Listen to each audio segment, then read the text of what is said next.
6 months ago, I got the promotion I'd been killing myself for. Corner office, six-figure salary, direct report to the CEO. I thought I'd finally made it. Then I found the folder in my desk drawer labeled Previous Occupants. It was locked. I had to pry it open with a letter opener. Inside was a folder, thick with documents. 12 names, 12 people who'd held this exact position before me, all within the last 3 years. I looked up the first name, Michael Chen, hired January 2021, promoted to my position March 2023, died by suicide, May 2023, 2 months after his promotion.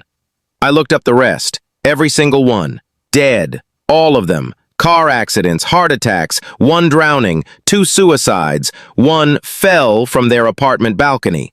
The CEO called them all tragic losses, sent flowers to the funerals, then hired someone new within a week. I pulled out my contract, read the fine print I'd signed without thinking. Section 47, subsection C. Employee acknowledges performance metrics include quarterly sacrifice protocols. I thought it was corporate jargon. Sacrifice. I thought they meant sacrificing work-life balance, free time, relationships. Then I saw my first quarterly review. The metrics they were measuring weren't business metrics. Life force extraction, soul degradation index, essence transfer rate. They weren't measuring my performance, they were measuring how much of me they could take. The CEO isn't human. None of the top executives are. They feed on us, the ambitious ones, the ones desperate to climb the ladder. They called me to a midnight board meeting, said it was standard for my level. When I walked in, all 12 executives were there, sitting in the dark, their shadows on the wall. Wrong. Too many limbs, shapes that didn't match their bodies. The CEO smiled. His teeth went back too far. He said, "Congratulations on surviving your first quarter. Most don't make it this far." They slid a new contract across the table, glowing. Actual light coming from the paper. The CEO said I had 2 choices. Sign it and join them. Give up my humanity completely. Live forever. Keep feeding on the next generation of ambitious employees.